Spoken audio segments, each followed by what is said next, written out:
Saka ang nakakatawa nga dito, kahit ganyan kasimple lang guys yung game, di ba?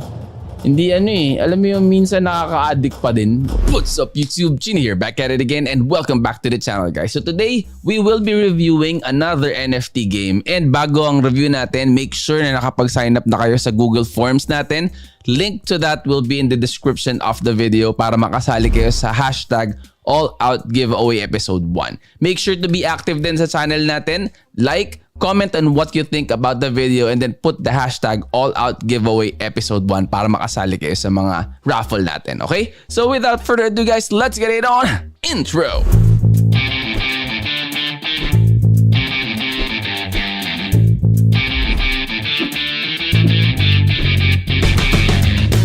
Okay guys, so landing page ng Idle Cyber, link will be in the description of the video including yung mga socials nila. Ayan yung nakikita nyo sa baba. May Twitter sila, may Telegram, and may Facebook. So, konti lang naman din na makikita natin dito sa website. Taking, buy box, and marketplace. Magkano ang ngayon? Kasi dito sa buy box, makikita ninyo guys, wala na yung baga tapos na yung nila, yung gimmick nila dyan sa adventure pack. So, marketplace na ang babagsakan natin. So, magkano ang pinaka-lowest? Ayan. Common na card is 75 AFK and papakita din natin ang presyo ng AFK ngayon. Refresh natin para ayan. So 0.026121 ang presyo. Bagong-bago lang yan guys. Kaka-launch lang din nila niyang gimmick na yan. So yan, pwede ninyong gimikan dito yung mga NFTs na pwede nyong gamitin doon sa game. Ngayon papakita ko sa inyo mamaya yung gameplay niya. Okay, it's very very simple lang. Sa idle game, AFK talaga, as in literal AFK pwede. Away from keyboard. Sa mga hindi nakakaalam, away from keyboard. So kahit mo lang, start mo lang yung game, lapag mo lang yung cellphone mo, okay na. Yun na yun. Okay, so yan. Kita nyo dyan, 75. Tapos may rarity dyan. Makikita ninyo yung rarity dito sa baba. Ayan yung, quality, tier. Ayan yung And then yung price, pwede mo lagay yung price mo, quality, element, and yung class. Ayan, pwede mong gamitin yan. So mamaya, ipapakita, parang ang dating niya kasi parang feeling ko parang yung tower defense, yung gumaganon-ganon na dapat hindi ka maabutan. Parang ganun ang gameplay niya eh. So, meron siyang free na parang 5 mamaya na na hindi NFT eh. Parang trial trial characters lang na pwede mong gamitin for one try. So, para may pakita ko din sa inyo yun, gagawin natin yun mamaya. Okay? So, proceed tayo guys sa presentation. Meron tayong PowerPoint presentation para dito. Okay, go. Okay, so bago tayo mag-start guys dito sa presentation, just an additional information. March 10 will be yung third na nila na Cyberbox sale round. And then yung mystery pack is $12. So 12 BUSD. Unlimited ang quantity ng boxes for 7 days. And then expert pack will be 200 BUSD, 500 boxes in 7 days. Ang nila, so may limit yung expert pack. Then yung elite naman nila is 400 BUSD, 100 boxes lang yan in 7 days din. So, kumbaga limited yung yung mga packs. Tapos, yung per user, so hindi unlimited yung kumbaga sa mystery pack pwede. So kahit ilan na bilhin niyo okay lang. Pero yung expert pack meron lang limit ang bawat isang user na 5 packs. Then elite pack is 3 packs lang per user. So kumbaga hindi kayo makakapag-hoard na bibili kayo na sobrang dami tapos i-flip niyo. So hindi po pwede. Ang lang kumbaga may limit lang yung elite at yung expert. Okay? So BUSD ang kanilang gimmick na pwede ninyong gamitin para mag-purchase. So mag-prepare na kayo kung sakali mang interesado kayo dito sa project na to, pwede na kayo mag-prepare ng BUSD nyo. And ito, kumbaga yung nakikita nyo sa screen, umpisahan muna natin kasi diba sinasabi ko sa inyo, pagka mga gantong mga projects, malaking bagay para sa akin yung nakikita ko kung sino yung mga VC or mga launchpad or mga investors per se. So yan, yung mga iba hindi natin alam, pero itong OIG, ayan, sikat yung na yan. So may Infinity Capital din sila. Ayan, makikita ninyo. Tapos meron din sila nung TK Adventures, Raptor Capital, and yung mga iba pa. So again guys, nakikita natin yan na nakalagay dito. Like what I have said dun sa live stream natin na kung nakapanood kayo or nanonood kayo na live stream natin, every weekend yan, nagpaparaffle din tayo dyan. Sinabi ko guys na i-check ninyo kung may investors or may backers yan, salihan ninyo yung Telegram or yung Discord nung nung VC or nung venture capital na yon or nung launchpad, yung mga backers na yan. I-check nyo kung legit ba ba, project ba nila talaga si Idle Cyber or project ba nila itong NFT game na to or something like that, para sigurado kayo na hindi lang imbento na nilalagay lang nila yung mga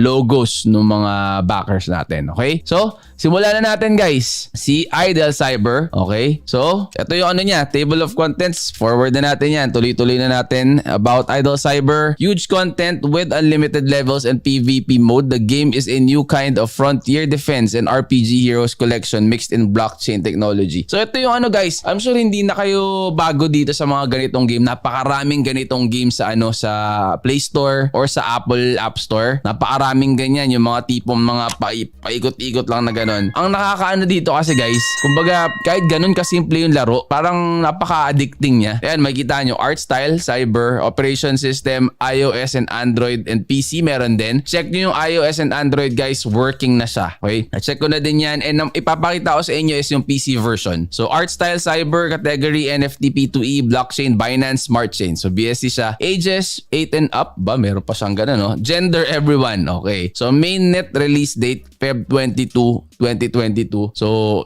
ilang days pa lang niya. Kumbaga batang-bata pa tong project na to. Silipin ninyo to guys. Baka sakaling pumatok or sakaling magustuhan ninyo tong ganitong gimmick ng NFT. So makikita ninyo guys, nakatingin ako sa sa isang screen ko kasi nandun yung sa presentation nung PowerPoint. Okay, so established in 2017 and registered in Singapore, BMob Studio is a mobile game production company. So ito na guys, like what I mentioned before, doon na papunta kasi yung mga game creators, di ba? Kumbaga yung mga big game creators na pupunta na rin dito. Though maraming mga small creators lang na mga indie or mga freelance, kung ano man ang gusto niyo tawag sa kanila.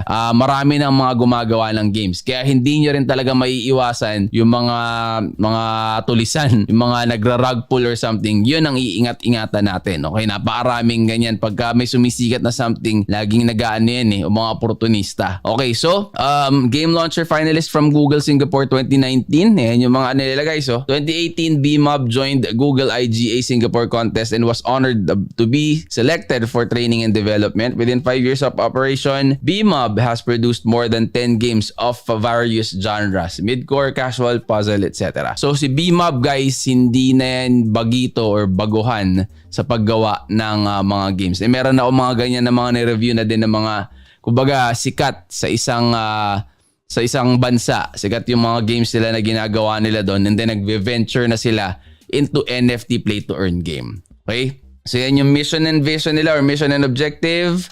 Balikan na lang ninyo guys. Ilalagay naman natin yung link dun sa description or i-rewind lang ninyo and then i-pause ninyo para kung gusto ninyong basahin kung ano man yung mga gimmick doon sa slide na yon.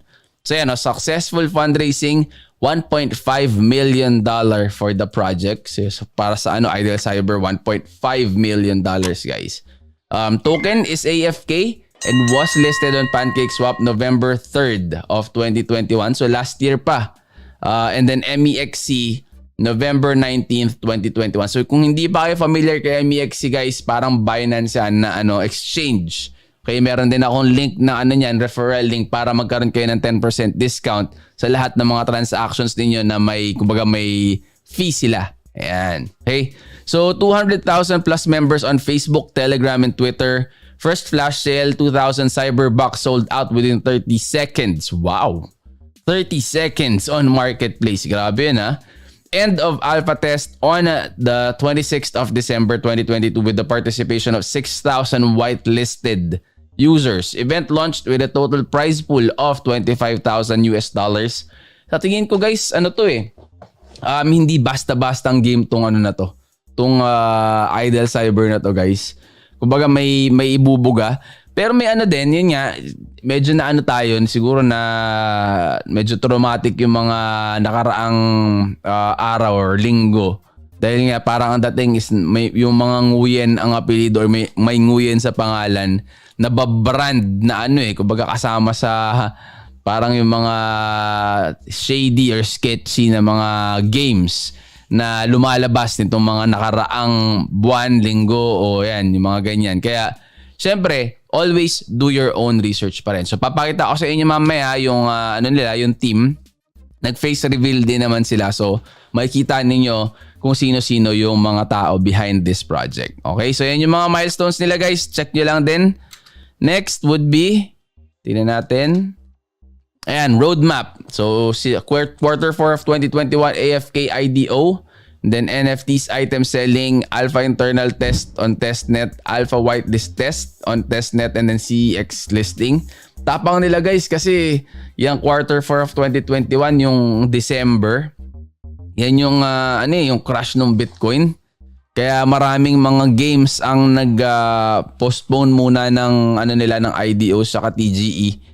Dahil kumbaga pinapahupa muna nila at pinapabalik nila sa normal yung crypto na kasi talagang guys, bagsakan talaga hanggang ngayon. Sana makabawi. Okay, quarter 1 of 2022 staking marketplace release, closed beta on testnet, and then open beta on testnet, NFTs item selling, and arena. Ayan, quarter 1 of 2022. Ngayon yan hanggang ngayong buwan. Ito yung last month ng quarter 1. So, yan yung mga nila, mga gimmick nila ngayon. Quarter 2, World Boss, World Tournaments, Guild launching, Red Zone, real-time PvP. So, malalaman natin yan kung ano yung magiging gimmick nila sa PvP. Ganun pa din ba? Parang idle game pa rin ba na parang isang clip lang, bahala na sila maglaban? Or meron na yung skill-based game ba? Parang ganun, di ba? Hey, so quarter 3 of 2022, Duel Mode, Hero Trial, and Tower Rush. Then quarter 4 of 2022 is the Players Island, Tournament Events, and Guild Wars. So Players Island, so tingin ko kung parang kumbaga parehas, similar to Land. Yung Players Island. Tingin ko lang palagi ko ganun yan paglabas. Okay, business model. Pwede ninyo rin i-check yan during your spare time. Token burning mechanism. Yan. Importante to kasi dito din nakasalalay yung price ng token ng isang game. Okay, so in Idle Cyber, NFTs are not born but only lost through cyber evolution. So na-evolve. Kumbaga parang ang dating yata dito is para magko-combine ka. Siguro parang ganun ang gimmick nila, di ba? Players will use cyber as material to increase the tier for other cybers. Yan. Yan yung sinabi ko.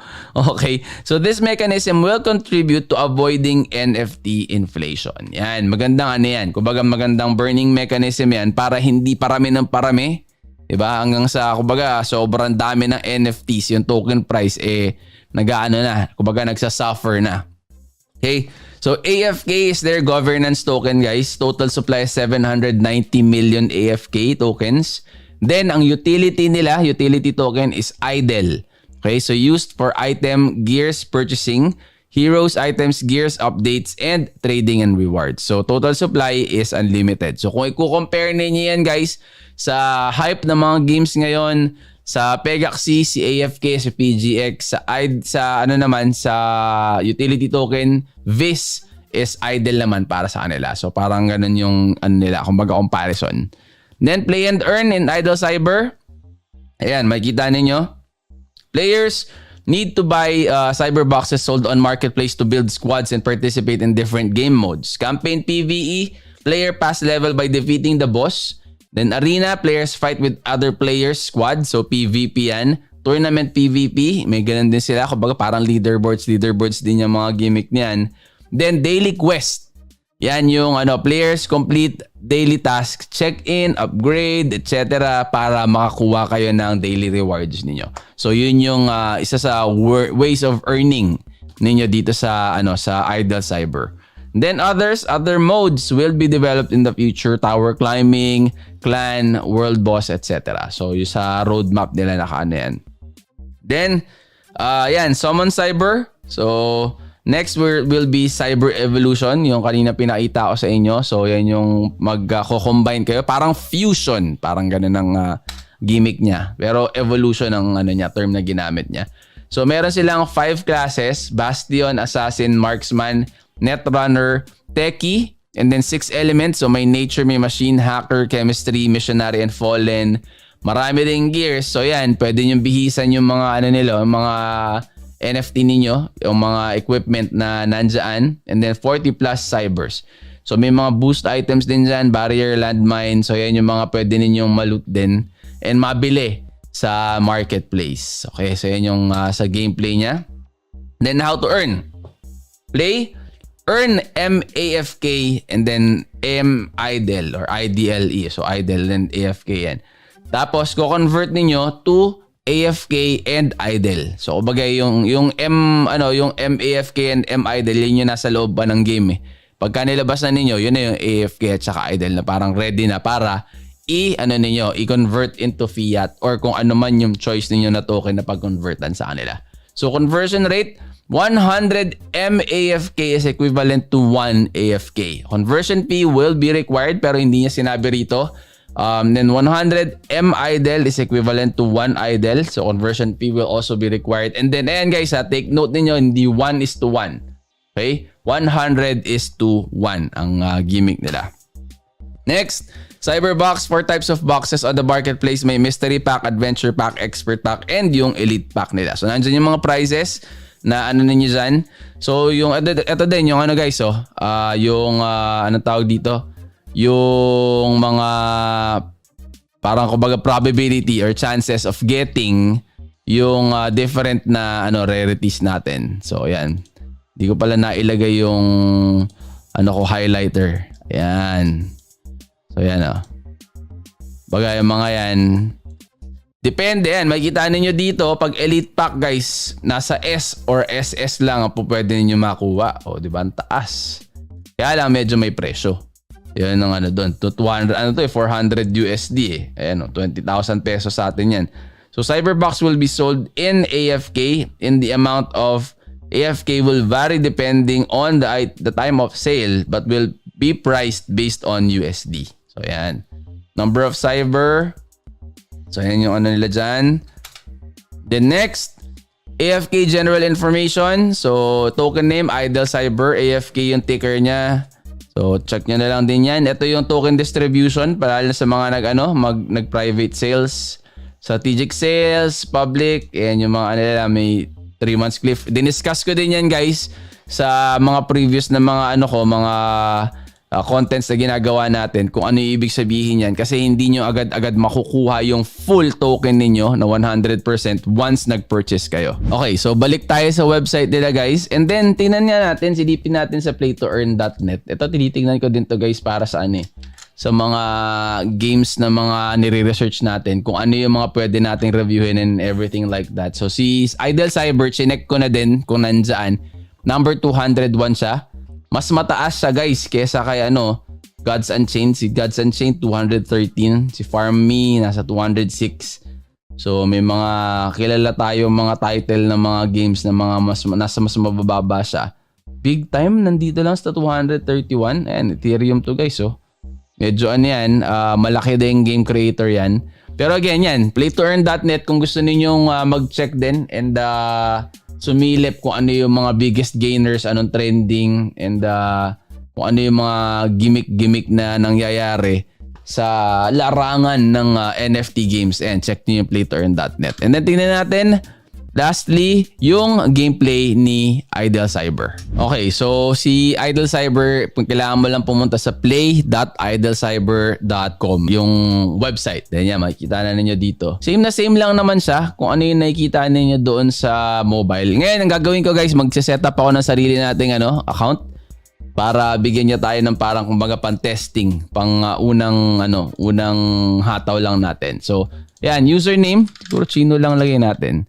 Chino. Tapos lagay natin yung email and yung preferred password natin and then balik tayo. Okay, so magsisend siya guys ng activation code doon sa email ninyo. Lagay lang ninyo yung activation code and then pwede na ninyo siyang itry. Okay, so yan, naka-register na tayo guys. Tingnan natin, tap to play. Ayan Ito yung ibibigay nila sa inyo para masubukan ninyo yung laro. Okay, so click nyo lang yung campaign. And then ayan yung baga parang adventure niya. Okay, so subukan natin guys. Campaign, tapos itong 1-1 ang ating gigimikan. Ayan, nakasetup na yung mga natin yung mga pang test natin. So, natin to edit. Currently, these are free cybers for players to experience. You need to link your wallet address with Idle Cyber's marketplace to play the NFT version. So ito guys, pwede to sa mga scholars. Okay? So pwede siyang ipa-scholar kasi nga pagka nasa phone, okay, ang kailangan lang ni scholar is yung email at yung password. Ngayon, si manager, yung ano niya, kailangan i-connect niya doon sa doon sa website dito. Ayan, dyan. Tapos pag kinonect niyo dyan yung wallet ninyo, ayan, connect natin. Pag kinlik niyo dito, pakita ko sa kabila. Ayan. Click niyo yung account and then i-link niyo yung account na nasa dito para mag-synchronize yung mga NFT ninyo dito sa wallet ninyo at saka doon sa account ninyo ng Ideal Cyber. Okay, so yun yung pwedeng kumbaga scholar ni Ideal Cyber. So let's go and try itong gimmick niya. Yan. Okay, so back na tayo at start na natin yan. So ganito siya guys. Ayan. Diba? So hindi nyo na kailangan hindi nyo na kailangan galawin. Pabayaan nyo na lang siya. Ayan, may dadating na mga kalaban. Tapos titirahin niya lang ng titirahin yan. Ayan, kumbaga hanggang sa maubos yung mga waves. Diba? I'm sure guys, at one point in time nakapaglaro na kayo ng mga ganyang games sa mga phone ninyo. Sa Play Store at sa App Store. Napakaraming mga ganyan. Saka ang nakakatawa nga dito, kahit ganyan kasimple lang guys yung game, di ba? Hindi alam mo yung minsan nakaka-addict pa din. Inuulit-ulit mo, nagugulat ka na lang 30 minutes ka nang naglalaro. Parang sige ka para na sige, parang go lang, parang ang lakas-lakas mo hanggat di ka natatalo. Push lang ng push. So, eto guys, ayan yung gimmick niya. And then daily quest para makakuha kayo ng ang tawag dito nung mga tokens, 'di ba? Yung utility token niya. And then ROI guys, mga 15 to 30 days siguro, depende siyempre doon sa ninyo, doon sa makukuha ninyong rarity nung cyber ninyo. So mas magandang rarity ang makukuha ninyo, mas mabilis kayo makakapag ROI kasi siyempre mas mataas yung yung pag-generate nung mga tokens, or kumbaga mas mabilis ka makakatapos din ng mga games. Ayan, mas marami ka rin matatalong mga ganyan. Ayan, wave 4 of 5 na to. So pag natapos siya, mag-wave 5 na yan, wave 5 na. So last or final wave, ayan ang gimmick niya. So ganyan lang kasimple guys. Ayan oh, di ba? Wala naman akong kailangan pindutin. Inababayaan ko lang siyang tumira at sige lang na sige. And merong pause na nasa mukhang dito tayo matatalo guys. Ayan na po, tinitira niya na po yung mga cyber natin. Tignan natin kung malalagpasan natin. Mukhang mapapatay pa natin to, pero tignan natin kung aabot at mapapatay niya yung mga robots, mga cybers. Mukhang panalo tayo guys. Ayan. Okay, so nanalo tayo. Checking data daw. Ayan, so iyan na natin, home. Ayan, 3 of 3. So campaign nyo, ayan yung 5. Okay. And then kung titignan niyo to XP, nakita nyo 0 pa din. So kumbaga pagka naglalaro kayo nakakakuha kayo ng XP para doon. Okay, so yan yung mga special na guys, mga items pa. Ito yung M-Idle at saka yung M-AFK. Then yung mga packages, kung meron man kayong biniling packages na nakasync doon sa wallet ninyo. Then ayan, yung team. Okay, so ganun lang din naman ang gagawin nyo ulit. Wala pa yung arena, so campaign, and then yung 1 of 2 naman ang babanatan ninyo. So same katulad ng ginawa ko kanina. Click nyo lang yung start, pabayaan nyo na siyang, pababayaan na natin siya na tumira lang ng tumira. Okay? So yun si Ideal Cyber guys. I hope nakatulong para makita at magka-idea kayo kung ano bang gimmick nitong Ideal Cyber na to. At parang napakaraming bumili dun sa unang drops. Okay? And syempre guys, bago matapos tong video na to, make sure na nakapag-sign up na kayo doon sa Google Forms na nilagay natin para makasali kayo doon sa hashtag All Out Giveaway Episode 1. Nasa baba, nasa description natin yung link para doon.